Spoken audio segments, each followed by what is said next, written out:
Algunos bebés llegan y hacen que el mundo se detenga instantáneamente. Los médicos miran, los padres se paralizan de asombro y los titulares estallan porque lo que ven parece imposible. Estos pequeños tienen condiciones tan raras que te costará creer que son reales. Desde un pequeño corazón que late por fuera hasta una cabeza con dos caras lado a lado y otra con restos de su gemela pegados, estos son los bebés más inusuales jamás nacidos. Número 10. Vanellope Hope Wilkins. Vanellope Hope Wilkins es uno de esos nombres que no se olvidan. Cuando sus padres, Naomi Findlay y Dean Wilkins de Bulwell, Nottinghamshire, fueron a un escaneo de 9 semanas, los doctores les dieron noticias que ningún padre espera. El corazón de su bebé no estaba dentro de su pecho, estaba creciendo por fuera. La condición se llama ectopia cordis, y casi todos los casos terminan en tristeza. Muchos bebés nacen muertos. Los doctores ofrecieron la opción de terminar el embarazo, pero Naomi y Dean se aferraron a la mínima posibilidad de que su hijo pudiera vivir. Ella vino al mundo el 22 de noviembre de 2017 en el Hospital Glenfield en Leicester. La cesárea fue planeada para 3 semanas antes de tiempo, antes de su fecha de parto en Nochebuena, para reducir el riesgo de infección o daño al corazón expuesto. En menos de 1 hora desde su nacimiento, el reloj comenzó a correr. Alrededor de 50 especialistas se pusieron en acción.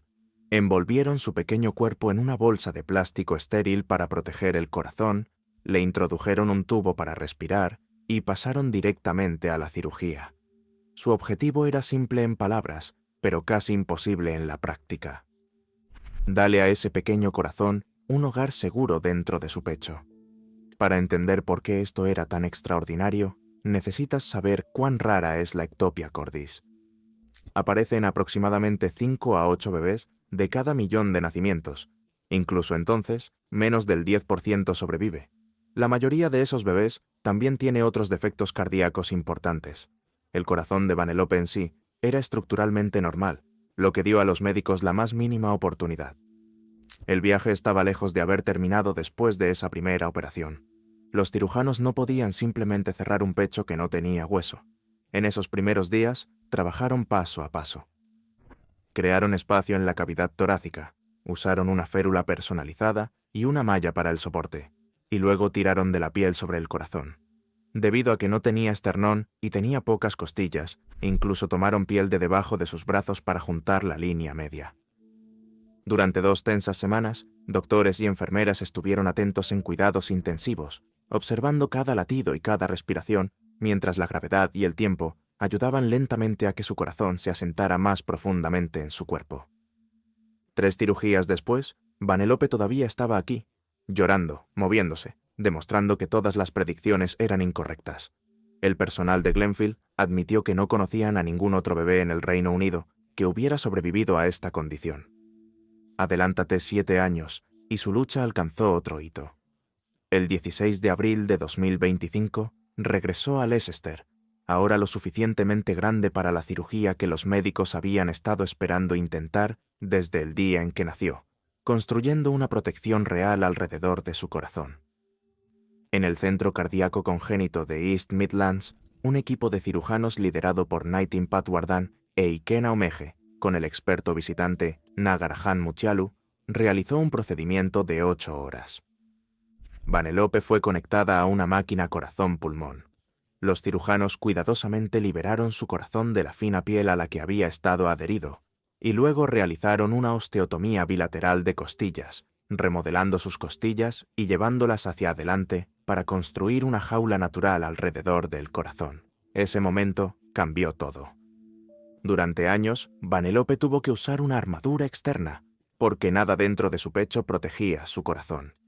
Ahora, por primera vez, tiene una barrera hecha de costillas que crece con ella. Significa que puede jugar con más seguridad, dormir sin tanto miedo y acercarse a la vida de cualquier otro niño de su edad. Los riesgos no han desaparecido, pero la realidad diaria se ha transformado. Número 9. Rona Begum. Rona Begum nació en un pequeño pueblo en las afueras de Agartala, en el estado de Tripura, India, con hidrocefalia extrema. Eso significa que se acumuló fluido dentro de su cerebro, creando presión que forzó su cráneo a expandirse mucho más allá de su tamaño natural. Cuando su historia se hizo global en 2013, su cabeza medía alrededor de 94 centímetros de circunferencia, aproximadamente 94 centímetros. El peso era tan pesado que Runa no podía mantener su cuello recto, e incluso sentarse se volvió casi imposible. Sus padres, Abdul Rahman y Fatima Khatun, vivían con salarios diarios. No tenían forma de pagar por un tratamiento médico complejo.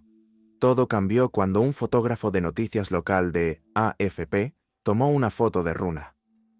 Esa única imagen se difundió por internet y llegó a 2 estudiantes universitarios en Noruega. Estos desconocidos en el otro lado del mundo se sintieron lo suficientemente conmovidos como para iniciar una recaudación de fondos. Recaudó alrededor de $52.000, suficiente para abrir puertas que parecían permanentemente cerradas. Un hospital privado cerca de Nueva Delhi, el Instituto de Investigación Memorial Fortis, intervino y se ofreció a tratarla sin costo alguno. En abril de 2013, Runa llegó a Fortis. Su estado era grave. Estaba desnutrida, luchando contra una infección en el pecho, y la piel estirada de su cuero cabelludo había comenzado a descomponerse. Los médicos comenzaron con una derivación, un pequeño dispositivo que drena el exceso de líquido del cerebro al cuerpo. Eso solo alivió algo de la presión. Luego vino una serie de operaciones escalonadas destinadas a reducir lentamente el tamaño de su cráneo y proteger su cerebro. En más de 3 meses y medio, los cirujanos realizaron múltiples procedimientos, incluida la remodelación de la bóveda craneal. Para cuando salió del hospital, su cabeza había reducido de unos 94 centímetros a unos 58 centímetros, aproximadamente 58 centímetros. Los resultados le dieron a su familia nueva esperanza. Por primera vez, Runa pudo interactuar más, responder con sonidos simples y mostrar signos de progreso. Pero la hidrocefalia nunca se soluciona rápidamente. En 2015, su familia la llevó de nuevo a Fortis para más cirugías. El objetivo no era solo seguir reduciendo el tamaño de la cabeza, sino reconstruir suficiente soporte en el cráneo para que su cuello pudiera manejar el peso. Luego, vino el giro más cruel. El 18 de junio de 2017, Runa de repente tuvo dificultades para respirar en casa. Sus padres se apresuraron a buscar ayuda, pero ella falleció esa misma noche. Tenía 5 años. Incluso después de su fallecimiento, la historia de Runa continuó resonando. En el año 2020, Netflix lanzó un documental de 41 minutos llamado Rooting for Runa. Seguía su viaje desde esa fotografía viral a través de sus operaciones, mostrando los esfuerzos diarios de una familia que nunca se rindió y un equipo médico tratando de empujar los límites de la posibilidad. Número 8. Baby Dominique. En Côte d'Ivoire, una niña llamada Dominique nació con algo que aterrorizó a sus padres. A su espalda superior estaban adheridas partes de otro cuerpo, una cintura extra, piernas, pies e incluso una segunda columna vertebral. Los médicos explicaron después que se trataba de un gemelo parásito unido, una forma rara de unión por la columna vertebral llamada raquipago. El gemelo no desarrollado no podía sobrevivir por sí mismo, pero drenaba fuerza del cuerpo sano de Dominique. Cuando tenía 10 meses, su familia logró llevarla al Hospital Infantil Advocate en Park Ridge, Illinois. Los médicos allí enfatizaron que no se trataba solo de la apariencia. El corazón y los pulmones de Dominique estaban trabajando horas extras para 2 cuerpos, y su médula espinal no estaba completamente protegida por hueso. Esperar demasiado tiempo implicaba riesgo de parálisis o algo peor. Antes de la cirugía, el equipo planificó cada detalle de su anatomía. Dominique pasó por resonancia magnética, angiografía por resonancia magnética, tomografía computarizada, radiografías e incluso un pilograma por tomografía computarizada. Usando todos esos datos, los cirujanos construyeron un modelo tridimensional de su columna vertebral y de la pelvis, vejiga, piernas, pies y dedos del parásito gemelo. Ensayaron la operación cuidadosamente antes de entrar al quirófano. El 8 de marzo de 2017, Más de 50 especialistas se reunieron, mientras 5 cirujanos comenzaban lo que sería una operación de 6 horas. La misión era remover el cuerpo inferior del gemelo parásito en una sola pieza, mientras se protegía la columna vertebral y los nervios de Dominique. Contra todo pronóstico, el plan funcionó exactamente como se pretendía. Su recuperación sorprendió incluso al personal. Al día siguiente, Dominique pudo sentarse. Solo 5 días después, Dominique fue dada de alta al cuidado de su madre anfitriona en Chicago, Nancy Schwab, organizada a través de Children's Medical Mission West. A finales de abril de 2017, abordó un vuelo de regreso a Costa de Marfil. Reunida con sus padres, como predijeron los médicos, ahora podía esperar una vida normal. ¿Qué tan rara era su condición? Se estima que los gemelos parasitarios ocurren en aproximadamente 1 de cada millón de nacimientos, y el raquípagos, la forma unida a la columna, es aún más extraordinaria. El capítulo final llegó en 2018. Después de un año de actualizaciones llenas de esperanza, Dominique murió repentinamente en casa. Su familia anfitriona compartió que ella desarrolló una fiebre alta, posiblemente por malaria. Número 7. Jackson Emmett Bulle. Jackson Bulle llegó al mundo en Orlando, Florida, el 27 de agosto de 2014, con una condición tan grave que la mayor parte de su cerebro, alrededor de 4/5 partes, estaba ausente y partes de su cráneo nunca se habían formado. Los doctores les dijeron a sus padres que podría sobrevivir solo unas pocas horas, tal vez unos pocos días.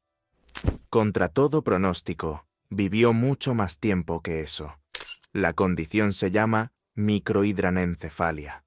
Combina 2 diagnósticos ya devastadores. La microcefalia significa que el cerebro y el cráneo son anormalmente pequeños. La hidranencefalia significa que las principales regiones de pensamiento del cerebro están casi completamente ausentes, reemplazadas por líquido. Cuando se combinan, el resultado es desgarrador. Los niños con esta condición no se desarrollan como los demás, y muy pocos viven mucho tiempo. Los padres de Jackson, Brandon y Brittany, decidieron llevarlo a término y cuidarlo ellos mismos. Le dieron el apodo de Jackson Fuerte, comenzaron a publicar actualizaciones en Facebook y el mundo rápidamente se dio cuenta. A finales de 2015, su página tenía más de 200.000 seguidores y las donaciones habían superado los $100.000 para ayudar con su cuidado. Las fotos que compartieron no estaban editadas ni escenificadas. Mostraban la verdad, sesiones de terapia, tubos de alimentación, estancias en el hospital y las pequeñas victorias que les mantenían en pie. La vida en casa no era fácil, pero estaba llena de momentos que importaban. Jackson tenía crisis epilépticas frecuentes. Dependía de una sonda de alimentación. No podía alcanzar los hitos que la mayoría de los niños lograban, pero aún así se conectaba. Reconocía voces, respondía a la música y tenía una forma de fijar la mirada que dejaba a la gente impresionada. Los reporteros seguían regresando porque esta era una historia que no se suponía que durara, y sin embargo lo hizo. El 1 de abril de 2020, Jackson falleció en Carolina del Norte. Tenía 5 años. Su padre dijo que se fue en paz. Número 6. Zhao Huikang. Zhao Huikang nació el 4 de marzo de 2009, en el pueblo de Songsha, Yantan, provincia de Hunan, en una joven familia de agricultores. Las enfermeras vacilaron antes de entregarlo a su madre de 23 años, Ye Lianqi. Eso se debe a que la boca de su bebé no terminaba en las esquinas. La apertura se estiraba hacia ambas orejas a cada lado. Los medios pronto le dieron el apodo de Kang Kang, el chico de la máscara. La condición tiene un nombre médico, una hendidura facial transversa bilateral, también llamada T7 o macrostomía congénita.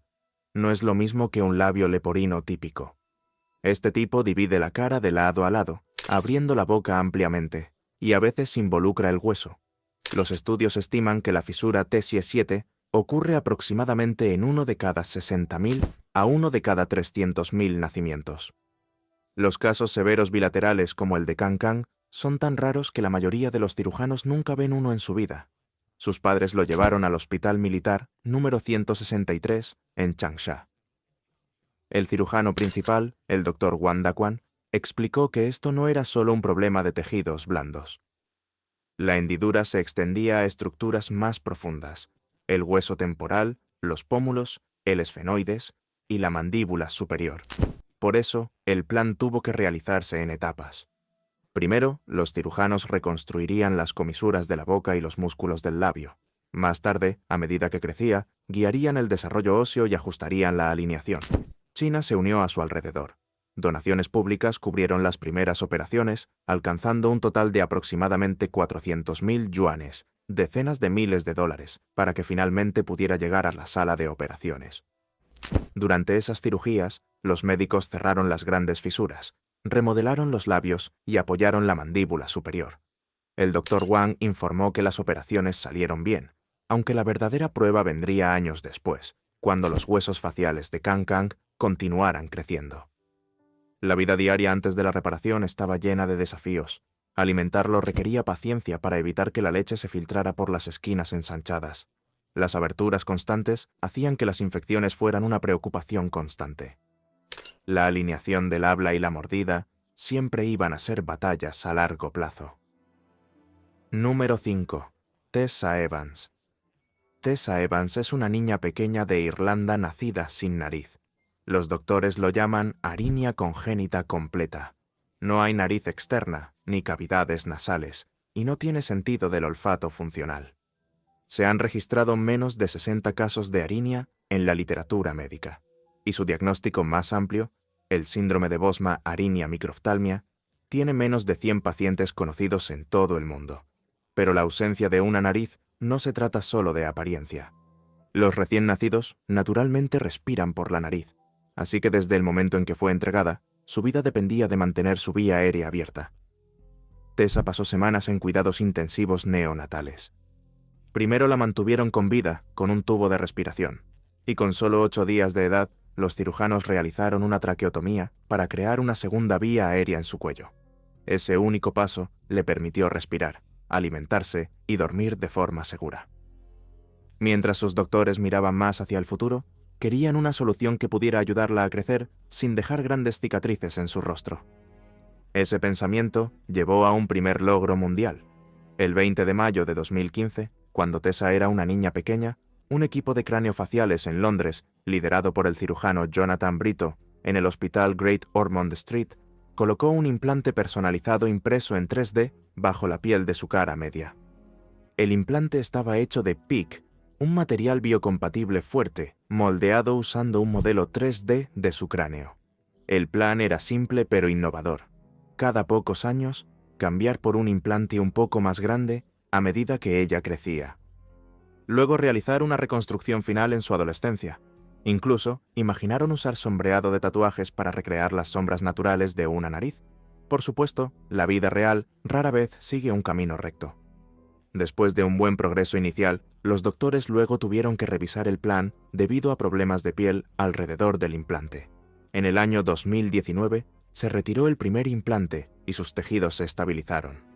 Aún así, su familia continuó compartiendo actualizaciones cuidadosas, y su equipo médico mantuvo el objetivo a largo plazo, protegiendo su respiración, preservando cada opción y avanzando hacia el mejor resultado posible a medida que crece. Número 4. Bentley Yoder. En Ohio, el 1 de noviembre de 2015, Bentley Yoder llegó al mundo con un diagnóstico que inmediatamente llenó a sus padres de miedo. Una gran parte de su cerebro estaba fuera de su cráneo, dentro de un saco delgado parecido a un globo. La condición fue identificada más tarde como encefalocele, un defecto del tubo neural donde el cráneo no se cierra y el tejido cerebral sobresale. Esta condición es extremadamente rara. Los datos de salud de EU estiman que aproximadamente 1 de cada 10.000 nacimientos al año, es decir, unos 375 bebés a nivel nacional, pero la mayoría de los casos severos no sobreviven mucho tiempo. Mientras su madre aún estaba embarazada, los médicos le dijeron a la familia que la condición de Bentley era considerada incompatible con la vida. Incluso se programó un aborto, pero sus padres cambiaron de opinión la noche anterior al procedimiento. Cuando Bentley finalmente nació, salió llorando, y para sorpresa de todos, siguió viviendo. Las exploraciones pronto revelaron el desafío. Esto no era tejido cerebral que pudiera ser removido. Bentley estaba usando las partes que habían crecido fuera de su cráneo. La masa incluía porciones de sus lóbulos frontal derecho y occipital derecho, que controlan el movimiento, la resolución de problemas y la visión. Los médicos locales no podían ofrecer mucha esperanza, pero los Yoder se negaron a dejar de buscar. Su viaje finalmente los llevó al Hospital de Niños de Boston, donde el neurocirujano, Dr. Mark Proctor, y el cirujano plástico, Dr. John Mira, acordaron intentar una cirugía para la cual casi no había una guía a seguir. El plan comenzó en 3 dimensiones. Los ingenieros utilizaron las exploraciones de MRI de Bentley para imprimir modelos a escala real de su cráneo y el cerebro sobresaliente para que el equipo pudiera ensayar cada paso. Estimaron que unos 100 centímetros cúbicos de cerebro, aproximadamente del tamaño de una naranja pequeña, necesitaban ser recolocados. La estrategia era audaz. Haz cortes verticales en el cráneo para que se abra como una flor, desliza el cerebro de nuevo adentro y luego asegura el cráneo remodelado con placas disolubles mientras sana. El 24 de mayo de 2016, cuando Bentley tenía 7 meses, entró a cirugía. Los cirujanos rasuraron sus rizos, abrieron el saco sobre el encefalocele, drenaron el exceso de líquido y lentamente acomodaron el cerebro de nuevo bajo el cráneo expandido. Los segmentos óseos de los cortes fueron superpuestos para cerrar los espacios. Después de 5 horas, el procedimiento estaba completo. Más tarde, Bentley necesitó una derivación para mantener estables los niveles de líquido, lo cual es común después de una reconstrucción craneal importante. La recuperación fue notable. Sus padres entraron a la sala de recuperación y vieron a su bebé despierto y mirando alrededor. En cuestión de semanas, ya levantaba la cabeza, comía y sonreía. Los médicos señalaron que su cabeza era casi medio kilogramo más ligera después de que se extrajo el líquido. Número 3. Luna Tavares Fenner. Luna Tavares Fenner nació en Florida el 7 de marzo de 2019, con una marca oscura llamativa que cubría sus ojos, nariz y mejillas. Se parecía tanto a una máscara de Batman que el apodo se quedó. Más tarde, los doctores lo identificaron como un nevo melanocítico congénito gigante, una gran marca de nacimiento compuesta por células de pigmento adicionales que pueden producir vello grueso y conlleva un riesgo real, aunque bastante bajo, de convertirse en melanoma. Las versiones gigantes como la suya son raras, apareciendo en aproximadamente 1 de cada 20.000 nacimientos. Sus padres, Carolina y Tiago, comenzaron a buscar ayuda casi de inmediato. En los Estados Unidos, los especialistas advirtieron que el tratamiento podría llevar años de eliminaciones escalonadas y trabajo repetido con láser. Luego vino una propuesta muy diferente del Dr. Pavel Popov, un cirujano oncólogo en Krasnodar, Rusia. Sugirió comenzar cuando Luna solo tenía 7 meses de edad, antes de que el nevus pudiera expandirse a medida que su rostro creciera. Su plan consistía en aproximadamente 6 a 8 cirugías durante un período de 18 meses. En septiembre de 2019, Carolina voló con su hija a Rusia para comenzar. El equipo de Popov utilizó una combinación de enfoques, incluyendo terapia fotodinámica, donde un medicamento fotosensible se asienta en el nevus y se activa mediante luz dirigida, junto con extirpaciones programadas e injertos de piel. El objetivo era adelgazar y elevar el nevus mientras se preservaba la mayor cantidad posible de piel normal. A finales de 2021, después de aproximadamente 6 operaciones, Popov anunció que el nevus había sido removido. Carolina luego compartió un momento que conmovió corazones. Luna se miró al espejo y dijo: «Mi mancha negra se ha ido.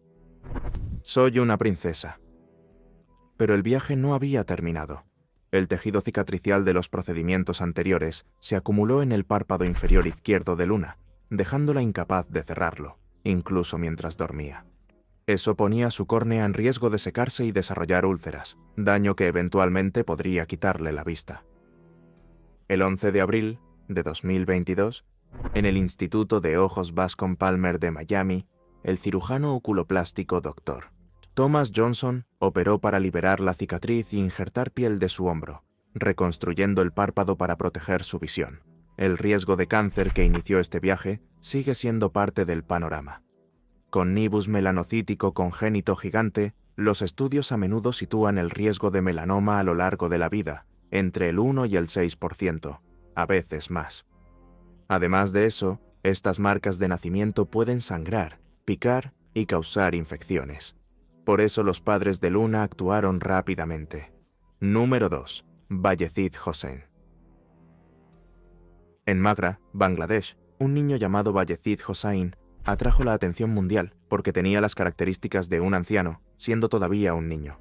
Su rostro mostraba arrugas profundas, sus ojos parecían hundidos, su piel colgaba suelta, y a los 4 años, sus dientes de leche ya se estaban deteriorando. Incluso se quejaba de dolores en las articulaciones, el tipo de dolor que la mayoría de la gente no espera hasta tarde en la vida. Los médicos locales le diagnosticaron progeria, una condición rara que hace que el cuerpo envejezca demasiado rápido. En agosto de 2016, su familia lo llevó al hospital del Colegio Médico de Dhaka para recibir atención especializada. Entonces, ¿qué significa realmente la progeria? En términos sencillos, el cuerpo se desgasta demasiado rápido. Los niños pueden parecer bastante típicos al nacer, pero dentro de los primeros años comienzan a mostrar claros signos de envejecimiento rápido. Su piel se adelgaza, el cabello se cae, las articulaciones se debilitan, los huesos se vuelven frágiles y las enfermedades del corazón llegan mucho antes de la adultez. La causa es una mutación en el gen LMNA, que crea una proteína tóxica llamada progerina. Esa proteína daña las células y acelera el envejecimiento. La condición es increíblemente rara. Las estimaciones sugieren que ocurre solo en 1 de cada 4 a 8 millones de nacimientos. En cualquier momento, solo se sabe que unos pocos cientos de niños en todo el mundo la tienen. La mayoría fallece a causa de ataques cardíacos o accidentes cerebrovasculares en sus primeros o últimos años de adolescencia, con una esperanza de vida promedio de entre 13 y 20 años, dependiendo del cuidado. En el caso de Bayezid, su piel colgaba en pliegues sueltos, lo que también se observa en la cutis laxa, otro raro trastorno del tejido conectivo. Aún así, el diagnóstico principal de sus hospitales tratantes era la progeria en sí misma, la enfermedad de envejecimiento rápido. Su historia se difundió porque era imposible ignorarla. En un nivel, era la imagen, un niño en edad preescolar que parecía un anciano. En otro, era la realidad de la lucha de su familia. Eran pobres, y el repentino protagonismo era tanto abrumador como doloroso. Los vecinos y extraños a menudo lo trataban de manera diferente, mientras sus padres mantenían la esperanza con un presupuesto que apenas cubría los viajes y las pruebas. No había cura que perseguir, pero como tantas familias afectadas por la progeria, lucharon de todos modos para darle comodidad, cuidado y dignidad. Número 1. Gilan Andika. La historia de Gilan Andika es una de las más increíbles que jamás escucharás. Nació el 7 de mayo de 2018 en Batam, Indonesia, con una condición tan rara que la mayoría de los médicos nunca la verán ni una vez en toda su carrera. Dentro de un cráneo tenía 2 cerebros, y en su pequeña cabeza había 2 caras. Solo tenía un cuerpo. En términos médicos, se llama duplicación craniofacial o diprosopus, una forma de gemelos unidos que ocurre cuando el embrión comienza a dividirse, pero no termina. ¿Cómo se veía eso en la vida cotidiana? Desde el cuello hacia abajo, el cuerpo de Gilan se veía como el de cualquier otro bebé. Tenía un torso, 2 brazos, 2 piernas, todo en su lugar, pero en su cabeza todo estaba duplicado. Había 4 ojos, 2 narices y 2 bocas. Sus padres notaron algo aún más extraño. A veces una cara estaba despierta mientras la otra parecía dormida. Una boca podía moverse mientras la otra permanecía quieta. Fue impactante verlo, pero también mostró lo complejo que puede ser el cuerpo humano cuando el desarrollo temprano toma un camino diferente. Entonces, ¿qué tan raro es esto realmente? Los gemelos siameses en general ocurren en aproximadamente 1 de cada 250.000 nacimientos, pero el diprosopus está en el extremo más lejano de la rareza. Durante el último siglo, solo unas pocas docenas de casos se han documentado en revistas médicas. Por eso, el nacimiento de Gilan no fue solo noticia local en Indonesia. Llegó a los titulares de todo el mundo. Su madre, Ernila Sari, y su padre, Mustafa, pasaron el embarazo sin tener idea de lo que venía. Las ecografías mostraron que la cabeza del bebé era más grande de lo esperado y que estaba en posición de nalgas, pero nada sugería 2 caras. Además de diprosopus, le diagnosticaron hidrocefalia, que es la acumulación de líquido dentro del cerebro, lo cual puede aumentar la presión y dañar el tejido si no se trata. La vida en casa era difícil, pero también estaba llena de amor. Gillan no podía amamantar, así que fue alimentado con fórmula a través de un tubo. Respirar a menudo era una lucha, así que sus padres aprendieron a vigilar de cerca su respiración. Al principio, Gillan fue atendido en el hospital Kamata Sahidia, en Mukokkuning, y luego los especialistas de Awal Baban discutieron si podía ser referido a los principales hospitales de Yakarta, pero los riesgos eran inmensos.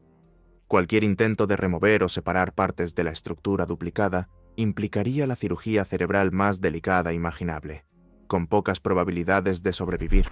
Aún así, su familia tenía esperanzas, recaudaba fondos y rezaba por una solución. Pero el amor no fue suficiente para mantenerlo aquí. En las primeras horas del 31 de diciembre de 2018, falleció en el hospital Kamata Sahidia. Tenía 7 meses y 3 semanas de edad. Gracias por ver. Ahora mira los videos que aparecen en pantalla para más historias increíbles.